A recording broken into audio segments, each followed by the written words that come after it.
Hare Krishna Prabhu, please accept my humble obeisances. Guru Srila Prabhupada. I have a slight sore throat today, so please mind. Um,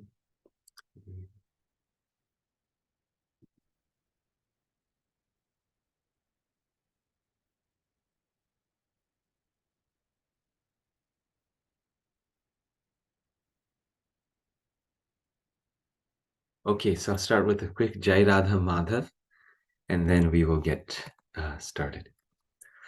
Jai Radha Madhava Kunja Bihari Jaya Radha Madhava Kunja Bihari Jaya Gopi Janavallabha Jaya Girivaradhari Jaya Girivaradhari Jaya Gopi Janavallabha Jaya Girivaradhari Jaya Girivaradhari Jaya Yashodanandana Jai Braj Janaranjana Jai Yashodanandana Jai Braj Janaranjana Jaya Yamunatiravanachari Jaya Kunja Bihari Jaya Yamunatiravanachari Jaya Kunja Vihari Jai Radha Madhava Kunja Vihari Hare Krishna Krishna Krishna Hare Hare Hare Rama Rama Rama Hare Hare Jai Radha Madhava Radha Madhava Radhe Jai Radha Madhava Radha Madhava Radhe Jai Jaya Prabhupada Prabhupada Prabhupada Jai Jai Prabhupada Jai Jai Prabhupada Prabhupada Prabhupada Jai Jai Prabhupada Shri Radha Madhav की जय शील प्रभुपाद की जय गौर भक्तवृंद की जय ओम नमो भगवते वासुदेवाय ओम नमो भगवते वासुदेवाय ओम नमो भगवते वासुदेवाय. So we will start with our introductory prayers to the spiritual master. Om Jnanam Timirandhasya Jnananjana Shalakaya Chakshurunmilitam Jena Tasmai Shri Gurave Namaha. Shri Chaitanya Manobhishtam Stapitam Yena Bhutale Sayam Rupa Kadahmayam Dati Swapadantikam Vandeham Shri Guru Shri Yuta Padakamalam Shri Gurun Vaishnavansha Shri Rupam Sagrajatam Sahagana Raghunathan Vitam Tam Sajivam Sadvaitam Savadhutam Parijana Sahitam Krishna Chaitanya Devam Shri Radha Krishna Padan Sahagana Lalita Shri Vishakhan Vitansha He Krishna Karuna Sindhu Dinabandho Jagatpate Gopesha Gopika Kanta Radha Kanta Namostute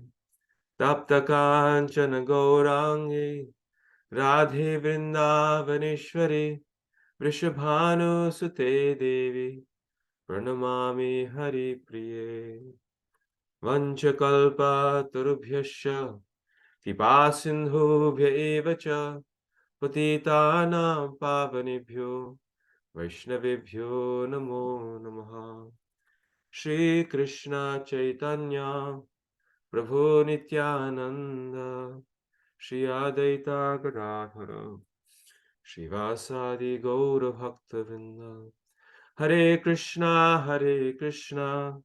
Krishna Krishna Hare Hare Hare Rama Rama Rama Hare Hare.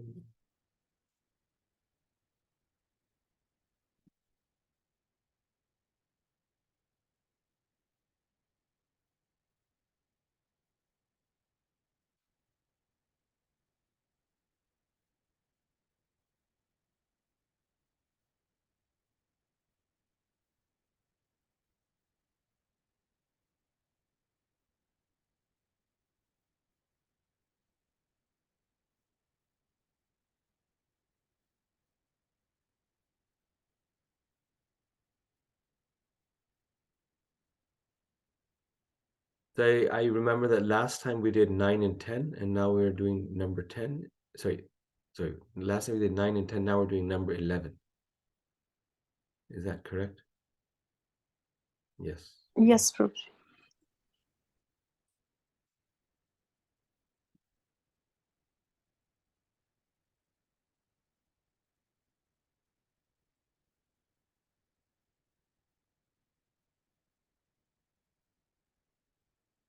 Vidyam cha yas tadvedo bhayam saha avidyayam mrityum tirtva vidyayam mrita ashnute.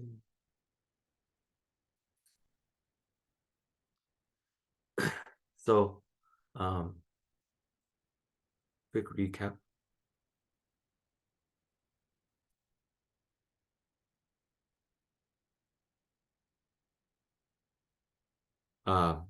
We were in this section, we are speaking about knowledge and ignorance and knowledge.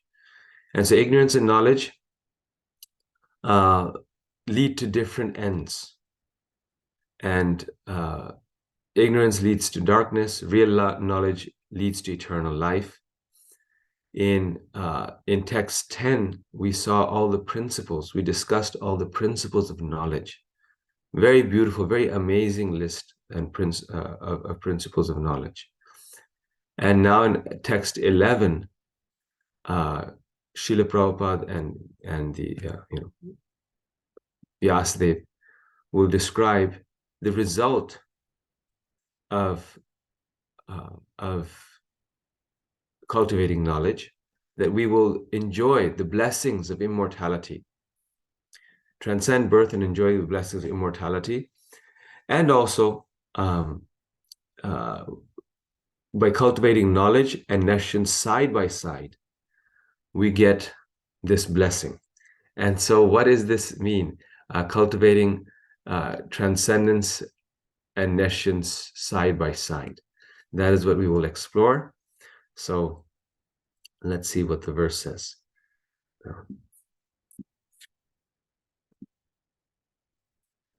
Only one who can learn the process of nescience and that of transcendental knowledge side by side can transcend the influence of repeated birth and death and enjoy the full blessings of immortality. Once again, only one who can learn the process of nescience and that of transcendental knowledge side by side can transcend the influence of repeated birth and death and enjoy the full blessings of immortality.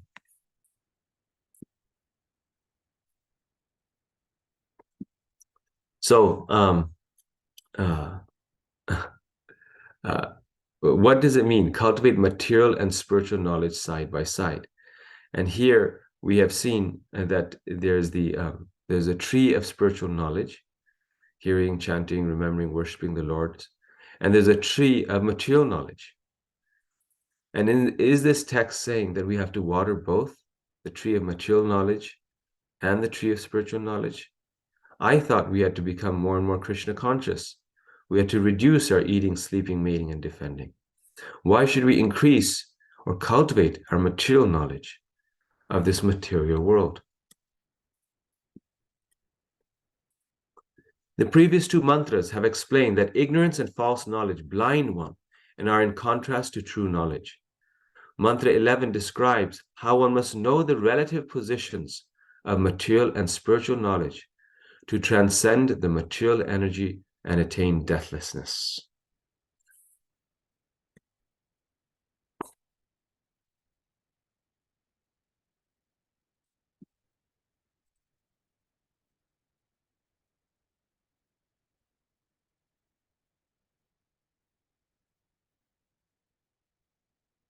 So this is the summary of Mantra 11. Mantra 11 assures us that if we can cultivate our material knowledge alongside spiritual knowledge, we can transcend this temporary world and attain our eternal position.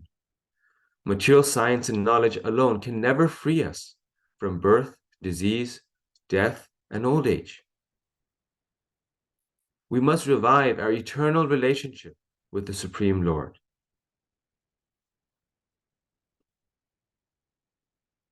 Actually, the soul always exists eternally, but our material attachments bind us to this temporary world of repeated birth and death. In modern society, we seek only that knowledge which will increase our material desires and sense gratification, and thus only delivers us into the cruel hands of death.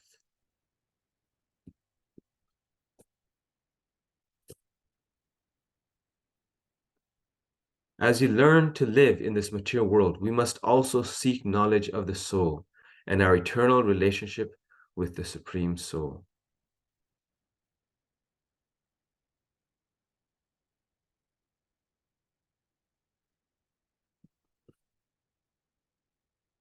The goal of all knowledge is to engage even our material knowledge in the devotional service of the Supreme Personality of Godhead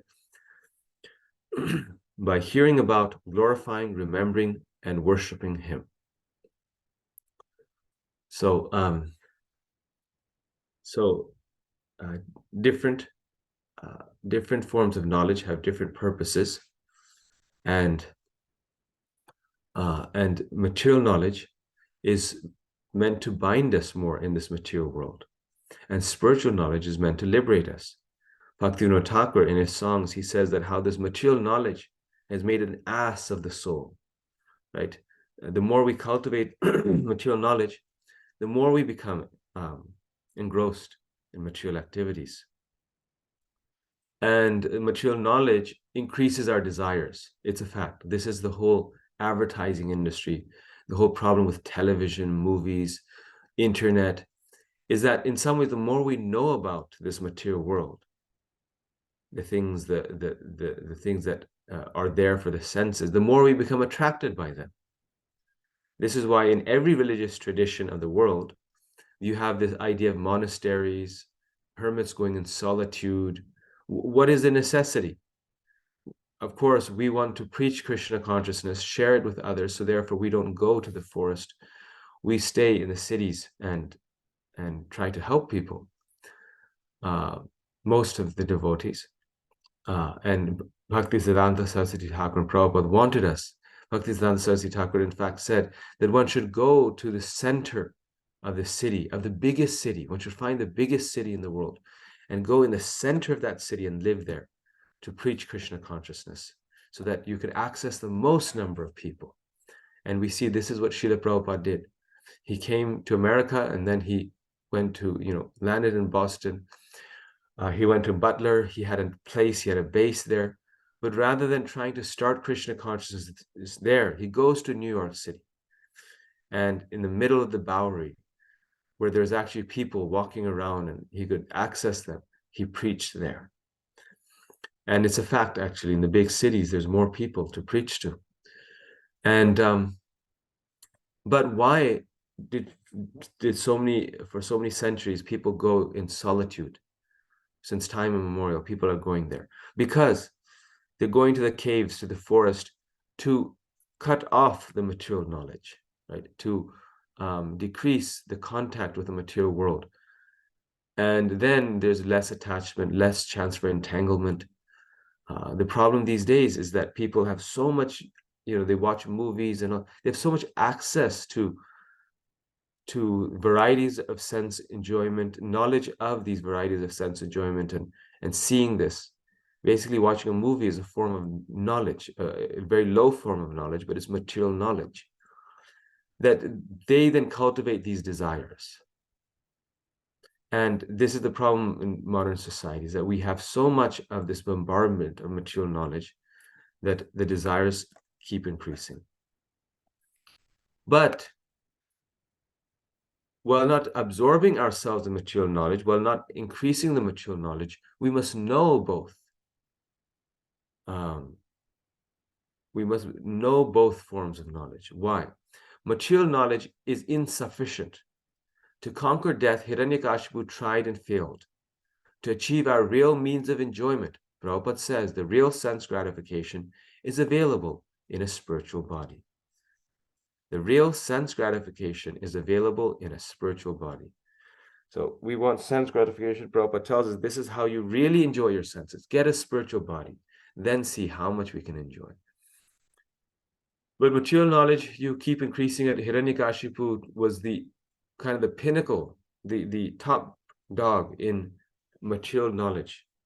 He even was able to access Lord Brahma and get full power and knowledge of this material creation, but he failed. He was not able to conquer death. He tried to conquer death.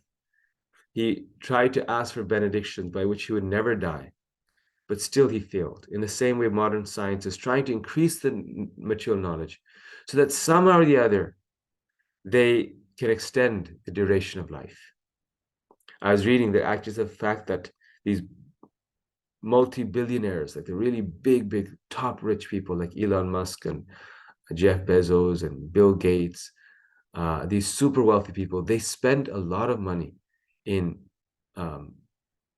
longevity research for themselves, because they're hoping that with their money, they put like billions into this, they can increase the duration of their life. They have, the doctors, the therapist, everyone telling them how, what to eat, how to live your life, so that you can increase the duration of your life. And of course, one day they get cancer and they die or something like this. But that is the idea.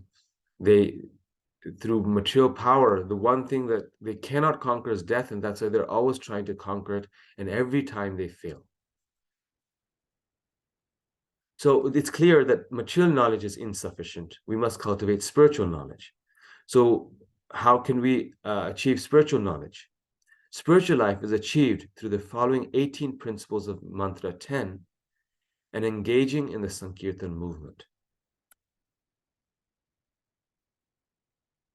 So by following the 18 principles in the previous verse that we read, we can post that on our door or somewhere. These are very nice principles, the 18 principles of knowledge.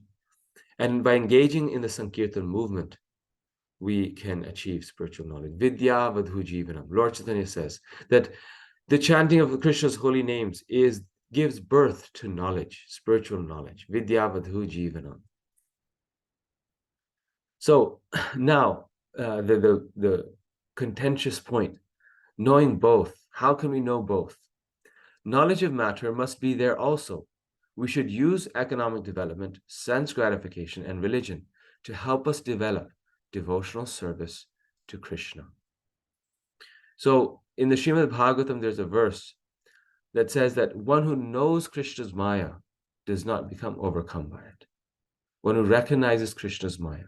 So there's a difference between knowing the material knowledge, the knowledge, having knowledge of matter, and enjoying or engaging in material pursuits of knowledge. So when we get into the details of material knowledge, when we want to see what types of material enjoyment there is, then that binds us further. But understanding the role and purpose of material, of knowledge of matter, And using that in the service of Krishna is different. And that is helpful in our development of devotional service. Why? Because this Maya, this material energy, is also Krishna's energy. This material energy is Krishna's energy. It's not something actually material.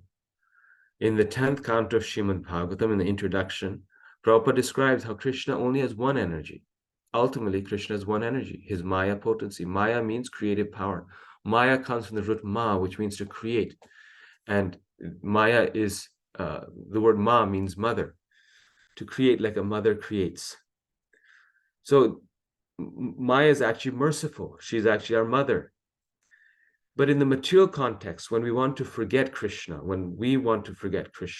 then she acts in a certain way where she is allowing us to exercise our free will and at the same time punish us so that we come back on the right path. It's the school, but it's the school of hard knocks because the soul has chosen that path. In this form, she's a strict mother. She's a little bit of an angry mother, right? When the mother is still the mother when she's chastising the child. She's still doing it for the benefit of the child.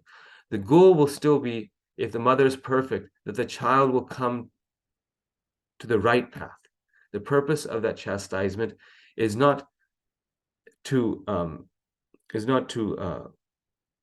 like an inimical person wants to destroy someone through their chanting, through their chastisement. But Maya does not want to destroy the soul. He wants to bring the soul back to Krishna. The purpose of that chastisement is to elevate them.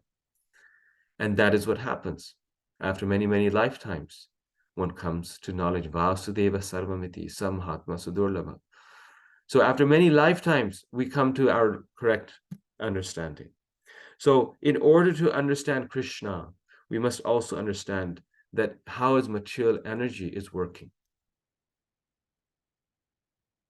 And in order to understand his material energies is working, one has to understand the actual position of his material energy.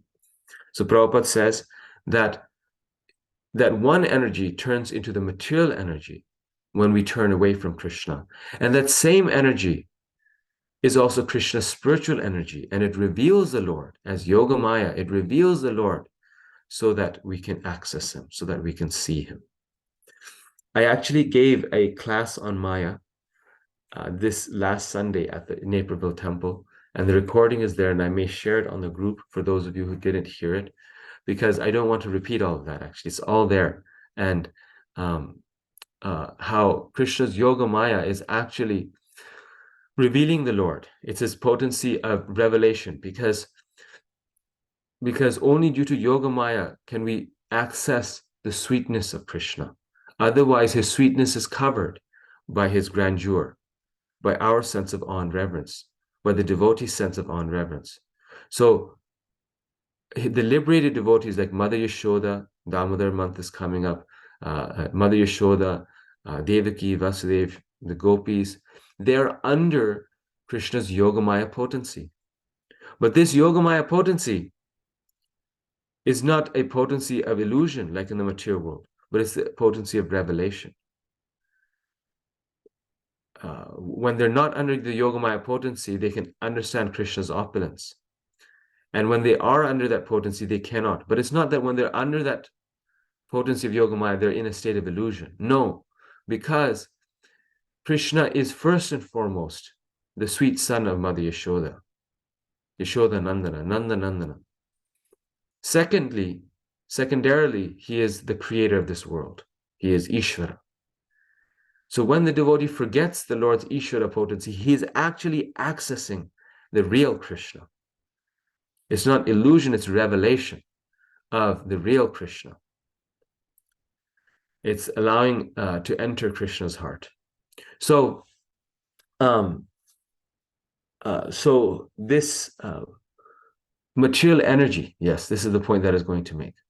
Knowledge about Krishna's Maya potency when we forget Krishna, that knowledge is also important. So then my question for all of you is, If this is true, then do we need books other than the Srimad Bhagavatam? If the Isopanisad here is saying that knowledge of transcendence and nescience should be cultivated side by side, then does that mean, okay, yeah, we need to read like Bhagavatam an hour a day, and then we need to read Newsweek and Time magazine for an hour a day? Is this the meaning of this verse? And so the specific question that I'm asking is that then do we need books other than the Srimad Bhagavatam? Anyone would like to answer? Go ahead. Ranchor Prabhu. Yeah. I don't think we would need any books in the Srimad Bhagavatam because the Srimad Bhagavatam describes the material energy. Um, Not in like the sense that like Newsweek or Time magazine would describe it, but it describes like the danger of the material energy, which is what it's referring to here. We need to know like the danger of matter. Like Prabhupada says in like 13:8 to 12 in Bhagavad Gita that we should know how dangerous, like we should, the impetus for spiritual life is fear of birth, death, old age, and disease. So we have that, that's like the knowledge of the matter that's talking about here. Like it's the Yes. knowledge not of the material world, but like of matter itself. Very nice. Very well put. Exactly.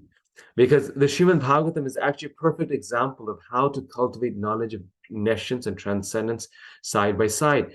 Canto 2 of the Srimad Bhagavatam, Canto 3 of the Srimad Bhagavatam, they speak about Sankhya philosophy, which is like chapter after chapter, the full framework, the full, you could say, the taxonomy of all the material elements, 25 material elements.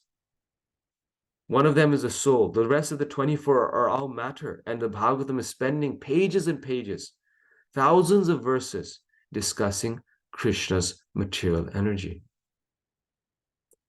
And one of the reasons it's doing that, like Ranchor Prabhu you said, is because it wants us to, it's warning us to not become attracted by this, telling us about the pitfalls of this so that we are cautious in relation to the material world.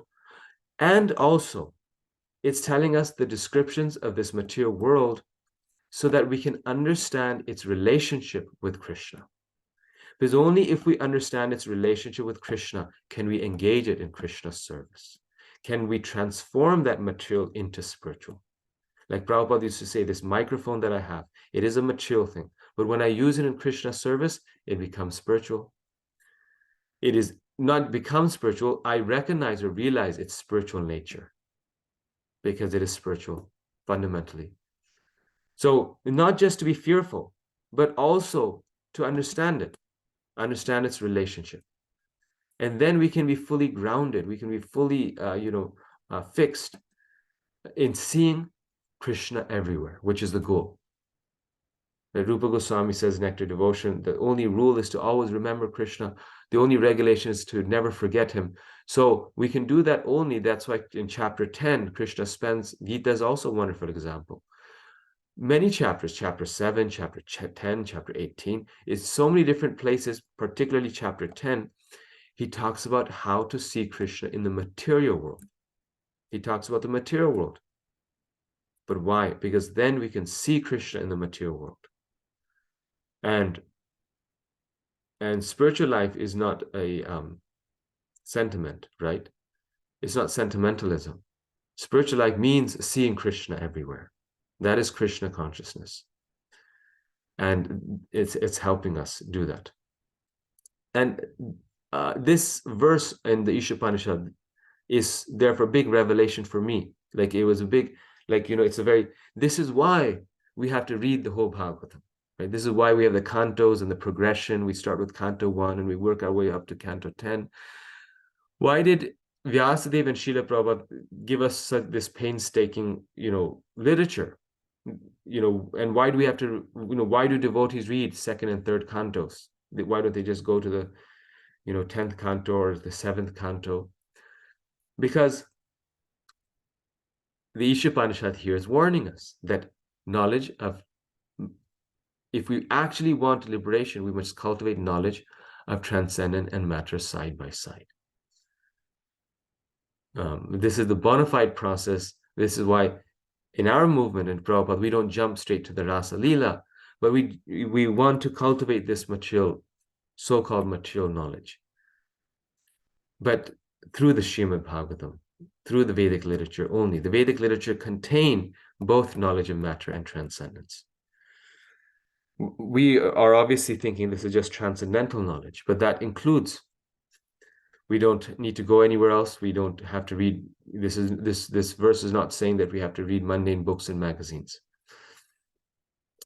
Because there's a tendency in me also, like, I just want to read, the sweet stuff, like the 10th canto Krishna book, Chaitanya Charitamrita, why do the hard work of going through the pages of the Bhagavatam? But one time we must. And this is the logic behind it. By Sankhya philosophy is described how this material world is an onion, and we're stuck in the middle of this onion. And layer by layer, it takes off this onion, these coverings of material life, by recognizing what they are. Just like counselors, they often say this, that in order to overcome grief, lamentation, anger, one has to recognize first what the problem is, what the hurt is. To overcome it, one cannot ignore it. One cannot just push it under a rug. One has to identify it. But then, after identifying it, overcome it. Give it up. So the same process is there, that it's describing the elements of the material world to tell us, no, I'm not this. I'm not earth. I'm not fire. I'm not water. I'm not air. I'm not my intelligence. I'm not my mind. I'm not my sense of smell. I'm not my beautiful voice, my vocal cords. I'm not my ability to memorize things. None of these things are me. So then what am I? I am a soul, eternal servant of Krishna.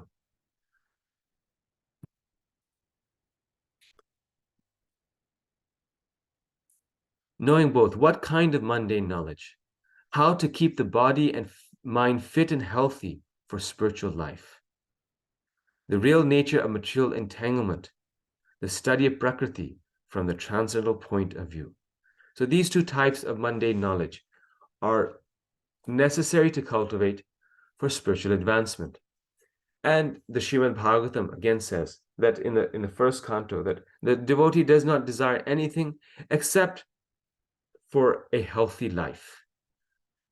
He can desire a healthy life. So knowledge about how to keep the mind and body fit for spiritual life, not fit for becoming a model, or not fit for becoming, the swim champion or the soccer champion, but fit for spiritual life. That knowledge is necessary so that we can cultivate spiritual life. It's so practical, isn't it? Like if I'm always, in the hospital and always sick and, this, how can I cultivate spiritual life? It'll be hard, right?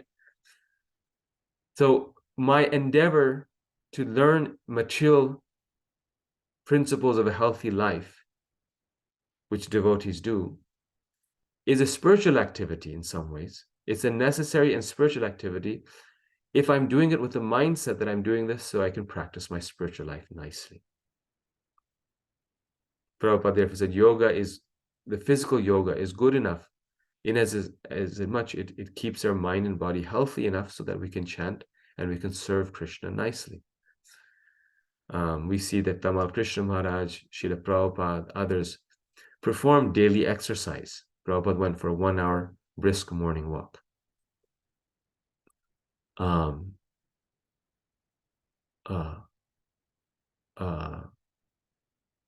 Tamal Krishna Maharaj would also exercise, especially when he was writing and studying. Then you cannot sit on a table and chair unless you exercise a little bit. So this is the real nature of a devotee, that they are understanding the material world enough to help their. Another example would be understanding immigration rules, the laws of a country, if you're trying to preach Krishna consciousness, how to set up a non-profit organization, how to take accounts, right? Actually, devotees have so many aspects of this material world that they have to engage with in order to further the Krishna consciousness movement, in order to expand that movement.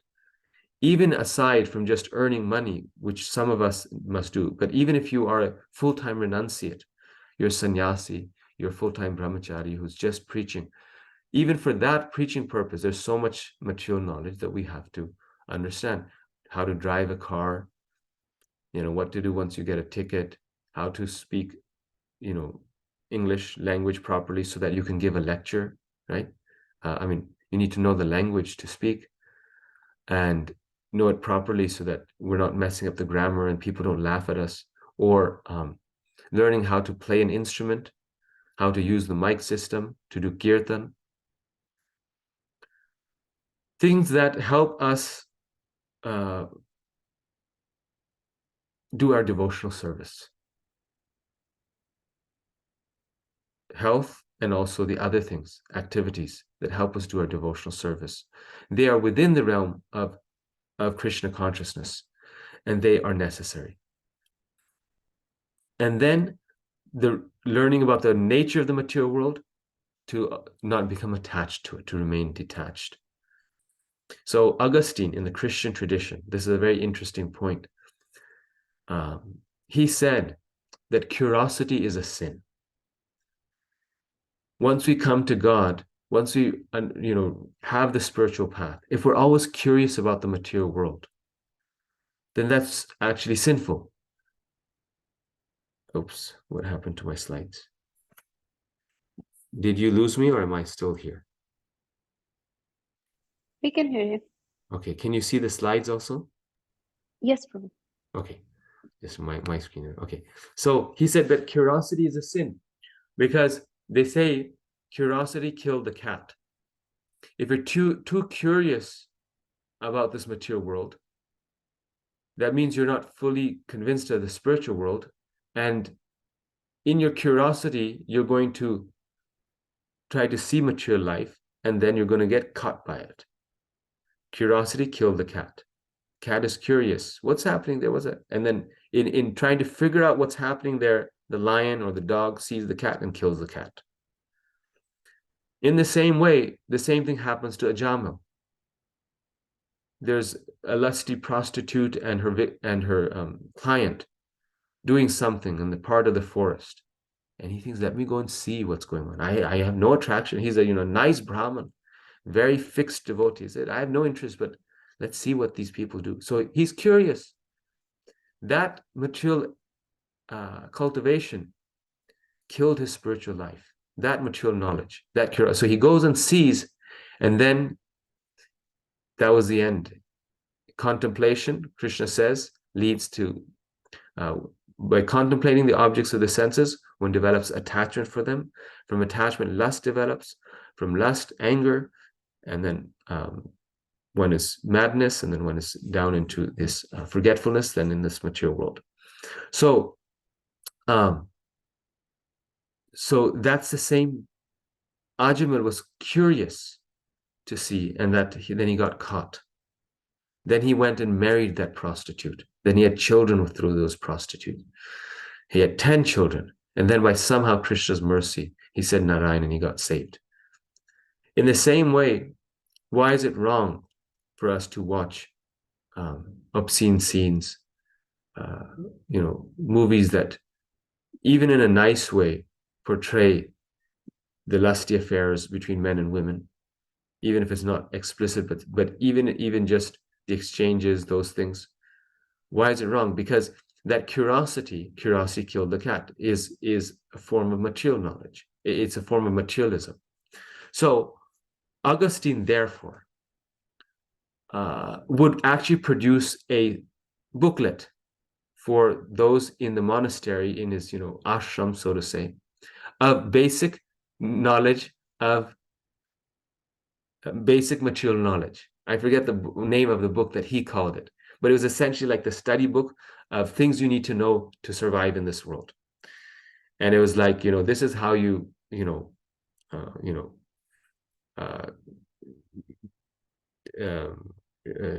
sharpen a knife to, you know, cut vegetables. This is how you tighten the strings of a guitar. This is how you cook. This is how you, clean your body. These are the basic things for good health. These are the things on how to keep your accounts. These are the government things that you need to know. He actually created a nice book in which these are the things that our students need to know about the material world for them to function properly. The grammar, English, all these things. And everything else he said was extraneous, not necessary. So this is what the devotee is interested in.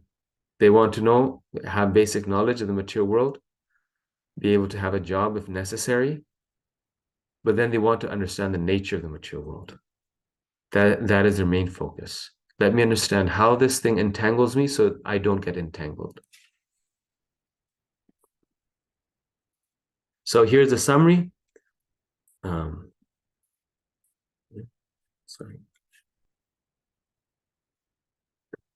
Of text 9 through 11. One falls down through being involved in nescience. People involved in ordinary mundane activities will go to the darkest region of ignorance, and the materialistic intellectuals will go to an even worse place. In order to become transcendental, you don't just forget about mundane things, but you learn to understand them from the transcendental platform. In this way, you get the proper picture and you become free from Maya. So remember, we read how lower than ignorance is material knowledge. Materialistic intellectuals go to even a worse place because by cultivation and the misuse of material knowledge, one can become even more entangled and cause more harm than if one's simply in ignorance. So you have the mudha and you have the maya parithagyana. We talked about that. At the same time, on the flip point, is that in order to become transcendental, you don't just forget about mundane things, but you learn to understand them from the transcendental platform.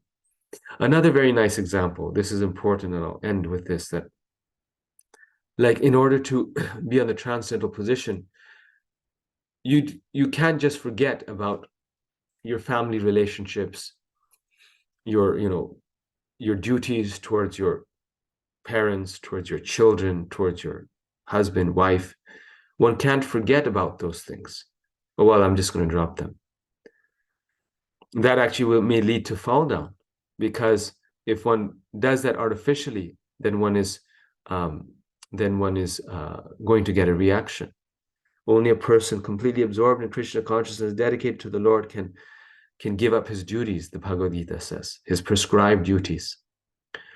But until we come to that point, we have to have cognizance about our material duties, but understand them from a transcendental point of view. That my main duty to every single member of my family is to make them into devotees, to help elevate them spiritually. And I must understand them as spiritual beings, part and parcel of Krishna. They and my first relationship is with Krishna, and my relationship with them in this world is a secondary relationship. We are first connected through Krishna. Krishna is my first relationship. They are connected via Krishna, so secondarily. So we must, that same relationship, we cannot ignore it. If we just drop it irresponsibly, it causes a reaction. And if we become attached by it, that entangles us in the material world. So that's also not an option, but rather we have to understand that material relationship through a transcendental viewpoint, vision, so that we can properly engage and reciprocate in that relationship. Okay, Srila Prabhupada Ki Jai. We finished this section. Let's see what time it is. It's 7:53. So we will stop here for the day. If there's any questions, then we'll discuss that. Comments, questions.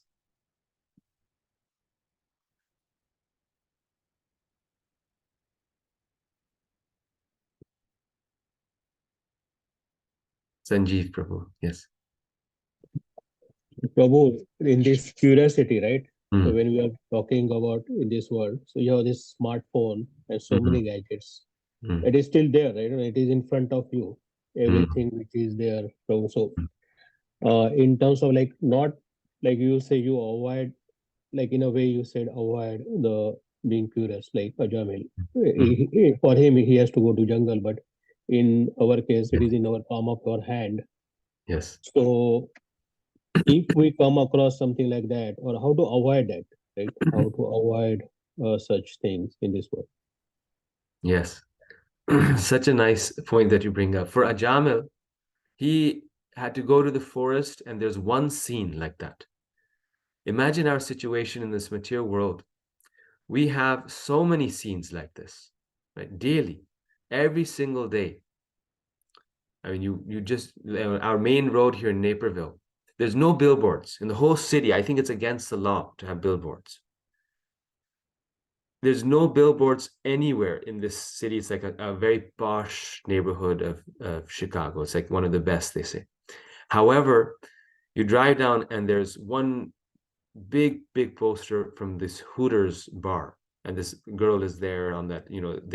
They have a picture, obviously, of a half naked lady, and you're thinking that how this material world is now, Kali Yuga is, right? Even if you have to look down the road, and even if you don't look for it and you're not going in the wrong places, they put it in front of your face.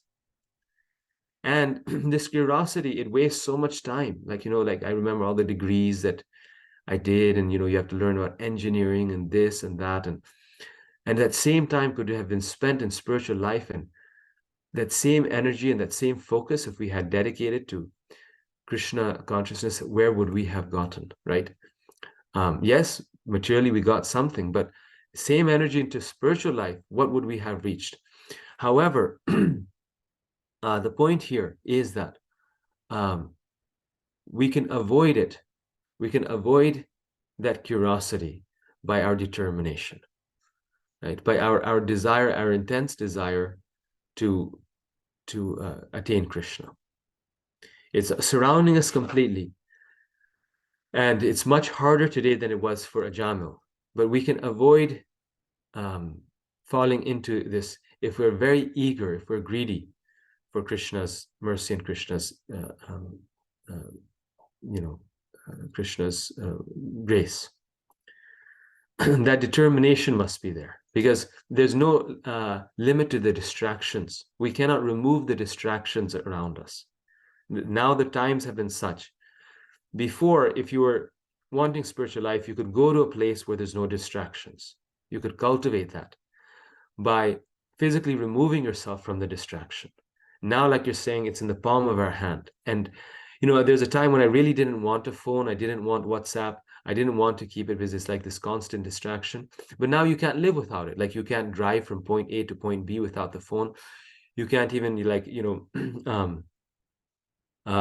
get a haircut without having a phone, because you have to book it online. You can't go into the airport and board a flight without a phone. Like you cannot function in this world without these things of distraction always in your pocket. So how can we avoid it?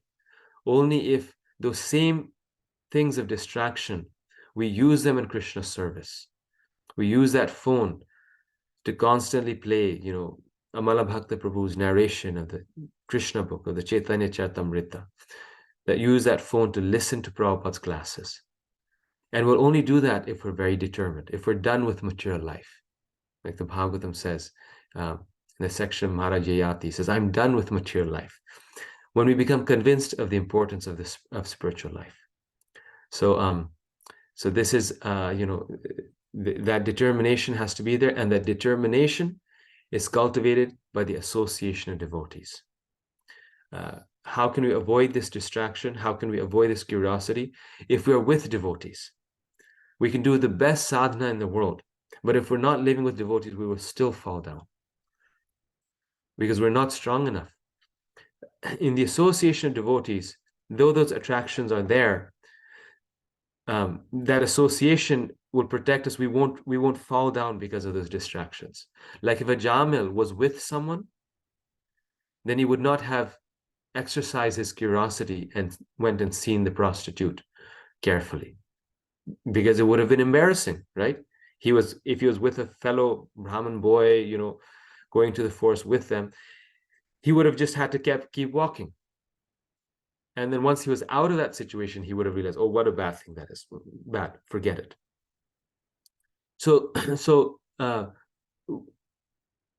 it's actually a principle in the development of bhakti and in spiritual life that a devotee never stays alone. Like the brahmacharis, when they go for preaching, they should always go in twos. Prabhupada said this. When they go for book distribution door to door, they should always go for twos. Because, someone may answer the door and they may invite the brahmachari in. And this has happened so many times. So many stories are there of book distributors and where they've been tempted. They opened they knocked on a door that was the home of basically a brothel, and they're shocked. And then, but when they're in the association of devotees, then they both walked away. So Prabhupada said this: we should never preach alone. We should preach in twos. And the Vedic system, therefore, is also designed in such a way that every ashram is with someone. It's never alone. There's nothing like in Vedic system, a bachelor life, a brahmachari life, living independently. Like we sometimes see, and sometimes due to circumstance, devotees also have to do that. Someone's working, having a job, living alone alone and in an apartment. No, the Vedic system always gave protection. So when you are single, then you live with other single people. You live in the ashram. You don't live single in a vacuum. You should have company. When you're married, then you're living with your family. When you're vanaprastha, then it's husband and wife traveling places of pilgrimage. And when it's a sannyasi, then the sannyasi always has an assistant, always has a helper. So this is sannyasis also don't travel alone. Right? So this is actually the spiritual principle, that we don't take a risk, so that we don't become too curious. So we always, as students, as householders, we always need that association. Sorry, Prabhu, this is a long answer to your question. I hope I answered your question. Yeah, I think, yeah, thank you, Prabhu. That was like many good points I got. So thank you very much. Thank you, Hare Krishna. Madan Hare Gopal. Krishna. Hare Krishna, Prabhu. Hare Thought I'll Krishna. crash the party this morning to get some nectar for breakfast. Well, having you on the call is such an honor, and I became a little nervous when I saw your Oh no. in there. I was like, I was not at my best, No, I just wanted to thank you. You're doing such a fantastic. I love this answer, okay, that you gave. It is so nice. The point of developing an eagerness and determination. This is a challenge for all of us, right? Point of eagerness and determination, the greed. We have to always be cultivating it. And then you said, okay, and then the key point of association to prevent the distraction. And distraction is a mild way of putting it, to get completely off the track also. And this world is full of temptation. Every corner you go, it's really, that's all it is. If I may offer an additional, just one more addition to that list of wonderful topics, Yes. points you made, is this notion of breakfast. Is that if I skip breakfast and go to work, then my mind is all distracted by the vending machine. Can I get a bag of chips there at 10 o'clock in the morning? But if I had a very healthy, full breakfast, hot khichdi or something like nice yogurt, with fruits and, just something very nourishing, very healthy, normal, then that same vending machine just looks like, hey, this doesn't even belong here. I mean, it's like you feel repulsed by it more than even attracted. The same thing, same scenario at 10 a.m. So the only key difference is because I filled my heart with the satisfying, healthy, nourishing thing that fills that need, that thirst for ananda in the morning. So if I have done my morning program, chanted most of my rounds with great endeavor and relished that association with the Lord, then that same distraction on the street or wherever it is, we see it for what it is, and we are full for that day. We have that hole in the heart is covered for that day, you know. So if we because we anandamaya bhyasat, our nature is to seek ananda, and so if we don't fill it with a proper breakfast, then we will look for the vending machines of the world. Just another point, bro. Such a beautiful point, an amazing point, that actually the distractions, the curiosity is, and it works actually. It's true that when we have a strong morning program, Mangalarti, chanting our 16 rounds, basically sadhana, when our own sadhana is strong, we have a shield. Prabhupada said this is the soldier's armor. And without doing this, our own spiritual practice that fills our heart, that, you know, that grounds us, then it's like a soldier going to battle without his armor, right? Or it's like a person going to work without breakfast and wanting to take things from the snack machine. So, so the sadhana really protects us, and the general principle in that, which what you're saying, is the higher taste, which I got from your comment, is that when we get that higher taste, then the lower taste does not attract us. Very amazing. Thank you, bro. Thank you. Any other final comment, question?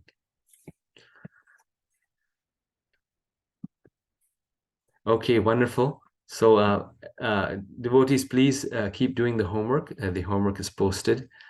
In this, we completed a section now, 9, 10, and 11. I'm stopping a little early today, and we will continue next time, and send in your homeworks. Thank you. Hare Hare Krishna. Krishna. Thank you so much, Hare Prabhuji. Thank you, Krishna. Prabhuji. Hare Krishna. Dandavat Hare pranam, Krishna. Prabhuji. Hare Dandavad Krishna. pranam. Dandavad Hare pranam. Krishna. Hare Thank Krishna. you, Prabhuji. Thank you. Hare Hare Krishna. Krishna. Hare Krishna. Atul bhaiya. Yes, Hare Hare Krishna. Hare Krishna. Krishna.